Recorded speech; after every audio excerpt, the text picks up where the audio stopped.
Tragedi 9/8 merupakan salah satu episode paling gelap dalam lembaran hitam sejarah Indonesia.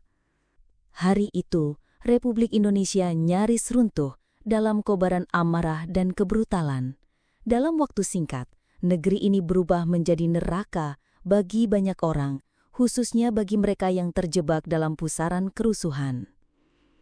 Tanggal 12 Mei 1998 menjadi penanda awal tragedi besar itu. Mahasiswa Universitas Trisakti di Jakarta yang turun ke jalan untuk menyuarakan reformasi, pulang ke kampus dengan tenang setelah bernegosiasi dengan aparat. Namun tiba-tiba suara letusan senjata membelah udara sore. Peluru tajam menghantam tubuh-tubuh muda itu dengan sadis. Lang Mulia Lesmana, Heri Hertanto, Hafidin Royan dan Hendriawansi ambruk bersimbah darah. Padahal mereka bukan perusuh dan juga bukan penjahat. Mereka hanyalah mahasiswa yang membawa spanduk dan mimpi perubahan. Keesokan harinya, amarah rakyat meledak dan nyaris mustahil dipadamkan. Jakarta segera berubah menjadi lautan api. Toko-toko dijarah, mobil-mobil dibakar, lalu gedung-gedung raksasa luluh lantak. Yang sangat tragis, Mall Kalender berubah menjadi kuburan massal, di mana ratusan orang yang terjebak di dalamnya tewas terbakar hidup-hidup dengan tubuh hangus dan tidak bisa dikenali. Aroma daging panggang segera memenuhi udara kota, mengeluarkan aroma kegetiran, keganasan, serta kegilaan yang sulit dilukiskan. Lalu, di sudut lain kota, massa yang kalap segera menyerang perkantoran milik warga keturunan Tionghoa. Tulisan milik pribumi dicoret besar-besar di kaca toko, sebuah upaya putus asa untuk selamat dari amukan, tetapi nahasnya, bagi banyak keluarga Tionghoa, tidak ada lagi tempat yang aman. Mereka terkunci di rumah, mendengar jendela dipecah, mendengar api merayap, dan mendengar pintu diobrak dengan paksa. Yang paling memilukan adalah kisah perempuan-perempuan Tionghoa yang menjadi korban kekerasan seksual. Di tengah kekacauan, mereka dijadikan sasaran kekejaman yang tidak pernah terbayangkan. Diruda paksa beramai-ramai, disiksa, bahkan ada yang dihabisi setelahnya. Laporan menyebutkan sedikitnya 168 kasus ruda paksa terjadi selama kerusuhan. Sebuah noda hitam yang hingga kini masih meninggalkan trauma yang mendalam. Dalam hitungan hari, lebih dari 1.000 orang tewas, sebagian karena peluru, sebagian karena terjebak di gedung yang dibakar, dan sebagian lain karena amok massa. Ribuan orang luka-luka, puluhan ribu kehilangan rumah, toko, serta sumber nafkah. Sementara itu, mereka yang selamat tidak pernah kembali utuh. Mereka membawa luka batin yang amat kelam, juga ketakutan yang tertahan selama puluhan tahun. Banyak keluarga Tionghoa memilih mengungsi ke luar negeri, meninggalkan tanah air yang mereka cintai, tetapi saat itu menolak melindungi mereka. Dengan demikian, tragedi 98 bukan sekedar kerusuhan biasa. Ia merupakan ledakan kebencian, kegagalan negara dan kerapuhan sosial yang berpadu menjadi badai.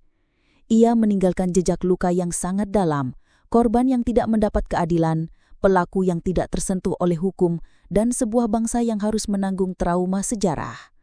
Bagi generasi setelahnya, tragedi 98 adalah pengingat bahwa ketika keadilan diabaikan, ketika diskriminasi dipelihara, dan ketika kekuasaan membungkam rakyat, maka api bisa menyala dengan kebrutalan yang tidak pernah terbayangkan. Tragedi 98 yang memunculkan amuk massa yang mengerikan tentu tidak muncul secara tiba-tiba.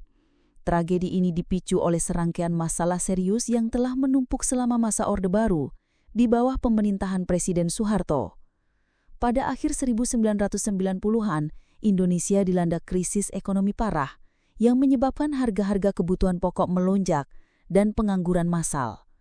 Krisis ini diperburuk oleh praktik korupsi, kolusi dan nepotisme yang merajalela dalam pemerintahan, sehingga masyarakat kehilangan kepercayaan terhadap rezim Soeharto. Selain itu, terdapat diskriminasi sistemis terhadap etnis Tionghoa yang selama puluhan tahun ditekan dan dijadikan kambing hitam atas berbagai persoalan ekonomi. Kombinasi krisis multidimensi inilah yang menyulit kemarahan rakyat dan berujung pada ledakan kerusuhan pada Mei 1998. pada Juli 1997, badai kris finansial melanda wilayah Asia. Indonesia termasuk negara yang terdampak paling parah dalam krisis moneter Asia 1997. Nilai tukar mata uang rupiah anjlok drastis terhadap dolar Amerika Serikat dari sekitar 2.500 per USD sebelum krisis merosot tajam hingga sempat menyentuh 16.000 per USD pada awal tahun 1998. Menurunnya nilai rupiah yang sangat dalam itu segera menyebabkan efek berantai terhadap perekonomian nasional. Harga-harga barang impor dan bahan baku industri melambung, banyak perusahaan tidak mampu membayar utang luar negerinya, dan sektor perbankan goyah. Pada akhir 1997, pemerintah telah mencoba menangani krisis dengan menutup 16 bank bermasalah untuk memulihkan kepercayaan terhadap sektor perbankan. Namun demikian, langkah ini justru memicu kepanikan di masyarakat. Banyak orang menarik simpanan mereka dan kepercayaan publik terhadap Bank Nasional semakin runtuh. Situasi ini kemudian memburuk pada akhir 1997 hingga awal 1998. Kala itu, persediaan bahan pokok mulai menipis, sehingga harga beras, minyak goreng, gula dan kebutuhan pokok lainnya naik tidak terkendali. Lalu isu kelangkaan pangan menimbulkan kepanikan. Pada Januari 1998, warga menyerbu pasar swalayan dan toko-toko untuk memborong sembako karena takut harga akan semakin mahal atau barang hilang dari peredaran. Dan dalam sekejap, rak-rak toko menjadi kosong dan panik buying terjadi di mana-mana. Pada gilirannya, krisis ekonomi ini menyebabkan lonjakan angka pengangguran. Banyak perusahaan swasta gulung tikar atau melakukan PHK massal karena tidak sanggup beroperasi di tengah beban utang dan biaya produksi yang melonjak. Akibatnya, ratusan ribu hingga jutaan orang kehilangan pekerjaan dalam waktu singkat. Pengangguran berarti pula bertambahnya penduduk miskin karena keluarga-keluarga kehilangan sumber pendapatan.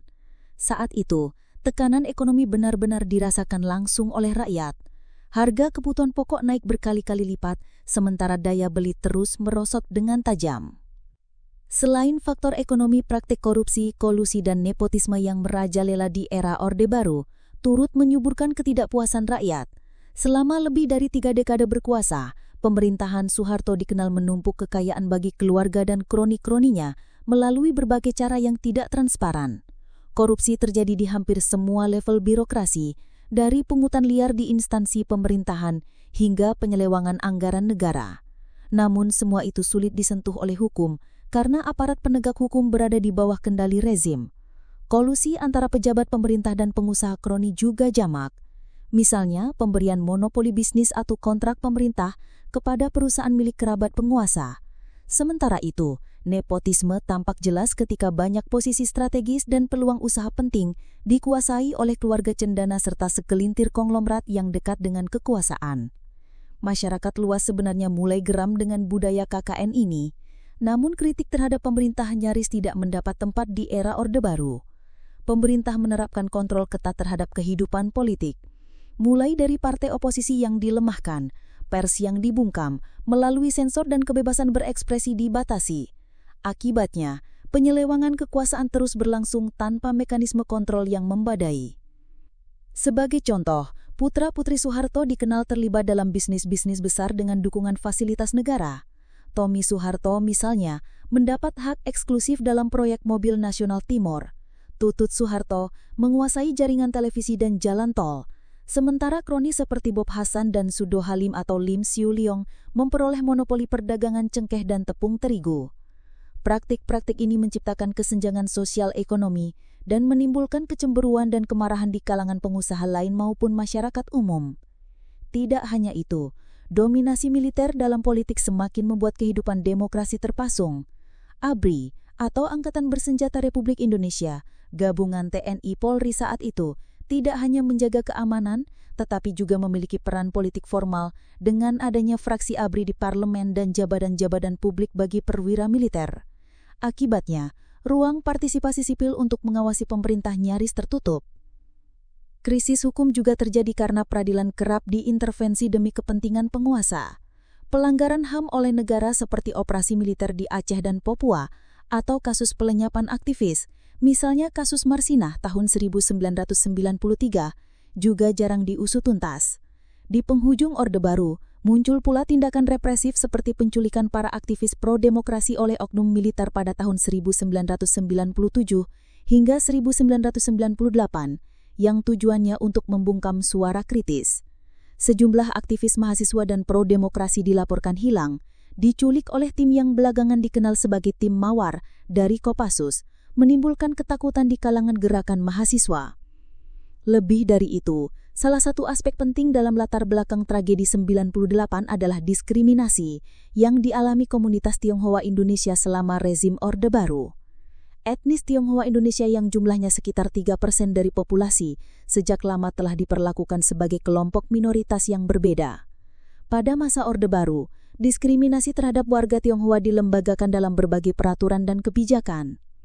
Misalnya melalui instruksi Presiden nomor 14 tahun 1967, pemerintah melarang perayaan kebudayaan Tionghoa secara terbuka, seperti Imlek, Barongsai, dan penggunaan aksara Tionghoa dilarang di ruang publik. Orang Tionghoa didorong untuk mengganti nama mereka menjadi nama yang bernuansa Indonesia. Mereka juga diwajibkan memiliki surat bukti kewarganegaraan atau SBKRI yang justru kerap dijadikan alat pungutan liar.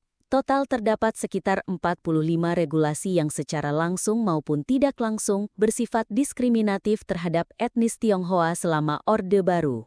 Di bidang pendidikan dan pemerintahan, terjadi pembatasan partisipasi bagi warga Tionghoa. Kesempatan mereka masuk universitas negeri atau menjadi pegawai negeri sipil sangat kecil karena adanya kuota tidak tertulis. Sementara itu, di bidang ekonomi, pemerintah Orde Baru menerapkan kebijakan paradoksal. Di satu sisi, mengekang ekspresi budaya dan politik Tionghoa, tetapi di sisi lain, membiarkan segelintir penguasa Tionghoa besar bekerja sama dengan elit Orde Baru dalam menguasai sektor-sektor ekonomi penting. Kolusi antara penguasa dan para cukong ini menghasilkan konglomerat super kaya keturunan Tionghoa. Akibatnya, tercipta gambaran di masyarakat bahwa orang Tionghoa identik dengan kekayaan serta dominasi ekonomi. Selama era Orde Baru, sentimen anti-Tionghoa memang sesekali muncul, terutama saat kondisi ekonomi sedang buruk. Etnis Tionghoa kerap dijadikan kambing hitam atas masalah ekonomi maupun sosial. Propaganda atau pernyataan pejabat yang menyudutkan Tionghoa turut menyuburkan prasangka itu. Misalnya menjelang 1998 ketika krisis moneter terjadi, beberapa tokoh pemerintah dan militer memberikan pernyataan bernada menyalahkan konglomerat yang tidak nasionalis. Sindiran terselubung yang mengarah pada penguasa Tionghoa yang dituduh menyimpan uang di luar negeri.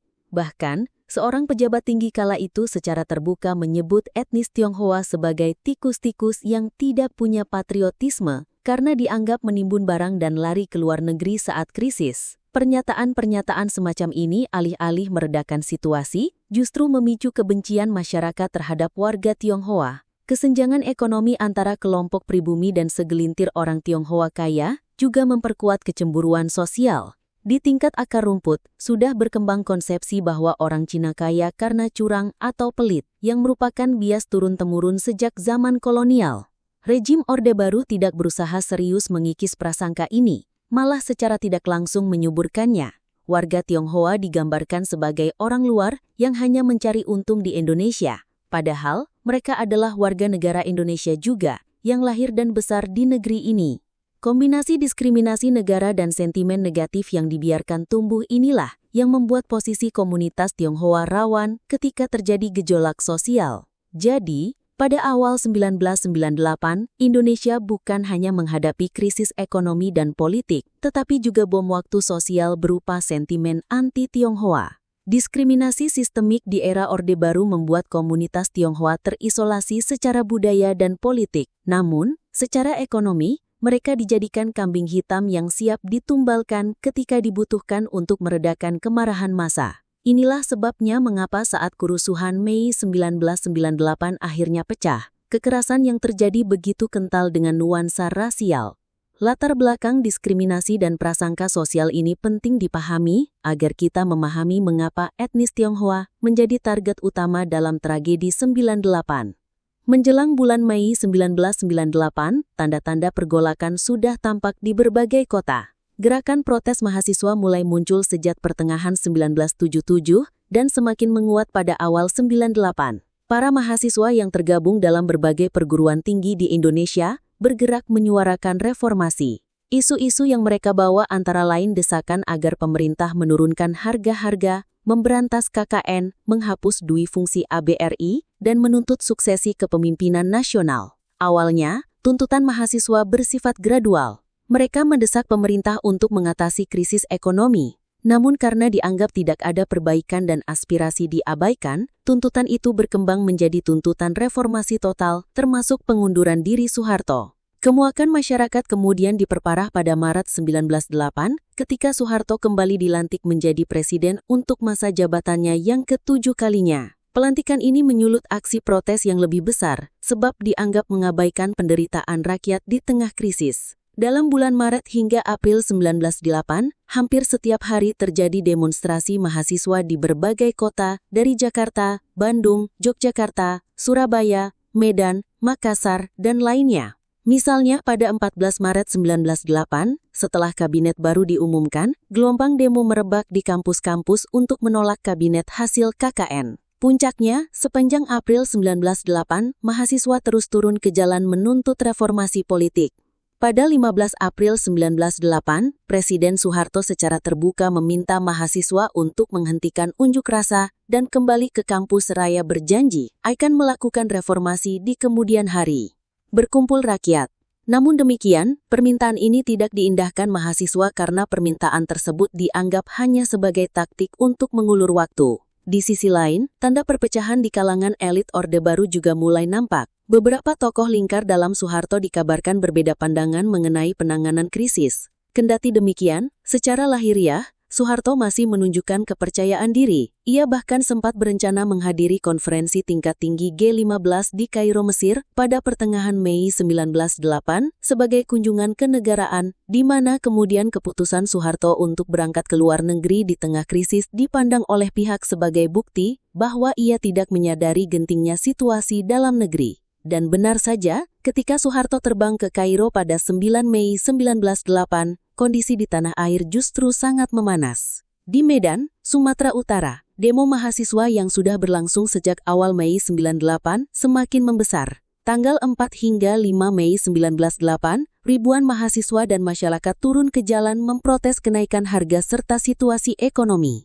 Aksi di Medan ini kemudian berubah rusuh. Terjadi bentrokan dengan aparat, kendaraan dibakar, dan penjarahan toko terjadi di sejumlah tempat. Kejadian di Medan ini menjadi semacam alarm bahwa situasi nasional sedang sangat genting. Sementara itu, di Jawa, aksi mahasiswa terus meluas. Di Bandung, Yogyakarta, dan kota-kota lain, mahasiswa melakukan mimbar bebas dan aksi mogok kuliah sebagai bentuk protes. Tuntutan mereka seragam, yaitu reformasi dan turunnya Soeharto. Aparat keamanan kadang mencoba membubarkan aksi dengan kekerasan yang justru menimbulkan simpati publik kepada mahasiswa. Sementara itu, di Jakarta, tensi makin tinggi. Mahasiswa di Jakarta awalnya tertahan beraksi di dalam kampus masing-masing karena ketatnya pengamanan. Aparat keamanan menjaga ketat objek vital dan melarang demonstrasi di jalan-jalan utama. Namun para mahasiswa Jakarta menemukan momentum pada tanggal 12 Mei 1908 ketika mahasiswa Trisakti Jakarta Barat merencanakan aksi demonstrasi.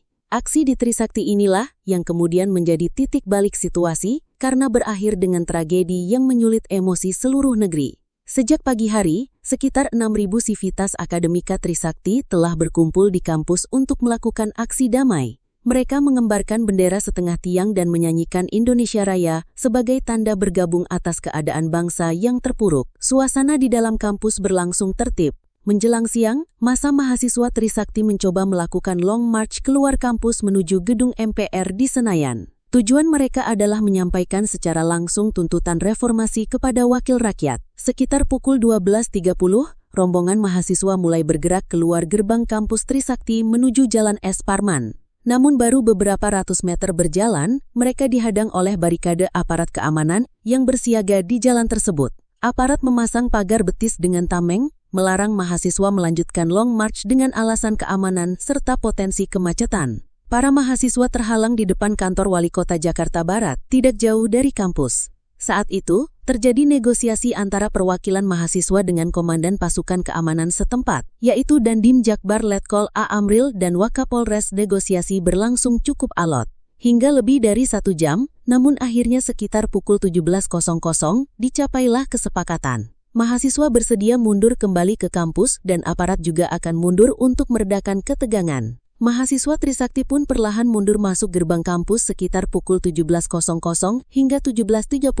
Aparat keamanan bergerak agak menjauh sesuai kesepakatan. Namun situasi berubah drastis dalam hitungan menit, sekitar pukul 17.15 hingga 17.30 ketika sebagian besar mahasiswa sudah berada di dalam area kampus, terdengar letusan-letusan tembakan. Kronologi rinci versi berbagai sumber agak bervariasi. Namun intinya, tiba-tiba aparat keamanan melepaskan tembakan dan gas air mata ke arah kerumunan mahasiswa yang masih berada di sekitar gerbang kampus Trisakti. Suasana seketika kacau balau. Mahasiswa yang tadinya sudah tenang menjadi panik dan berlarian menyelamatkan diri. Beberapa sumber menyebut awalnya ada provokasi, di mana seseorang yang bukan mahasiswa memancing keributan yang membuat aparat tersulit emosi. Ada pula kesaksian yang mengatakan bahwa beberapa oknum aparat menembak sambil berteriak ejekan, memicu kemarahan mahasiswa. Lalu situasi lepas kendali. Yang jelas, saat kerumunan mahasiswa berusaha lari ke dalam kampus, banyak mahasiswa awalnya menduga itu sebagai peluru hampa atau tembakan peringatan. Namun tragis, ternyata sebagian peluru adalah peluru tajam yang langsung mengenai beberapa mahasiswa. Dalam kepanikan tersebut, jatuhlah korban di pihak mahasiswa. Dan setelah situasi reda, ditemukan 4 orang mahasiswa Trisakti tewas tertembak peluru panas. Tragedi Trisakti langsung memicu gelombang reaksi keras dari berbagai kalangan. Tragedi Trisakti seakan menjadi titik balik. Jika sebelumnya gerakan mahasiswa masih sporadis, maka setelah Trisakti, mereka bersatu dengan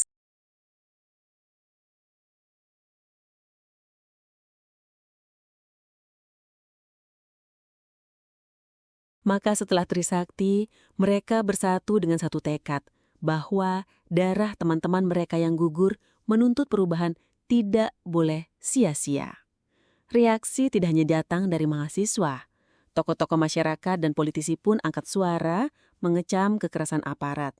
Media massa nasional yang sebelumnya relatif hati-hati mulai memberitakan tragedi Trisakti di halaman depan dengan judul-judul yang berani. Tragedi Trisakti juga langsung menyulut emosi rakyat di akar rumput. Tanggal 13 hingga 14 Mei 98, masyarakat rakyat di Jakarta yang sebelumnya hanya mengikuti berita, tiba-tiba tumpah ruah ke jalan dan beberapa berubah menjadi kerusuhan terbuka. Mereka bukan lagi hanya mahasiswa, tetapi juga masyarakat umum yang marah dan frustasi.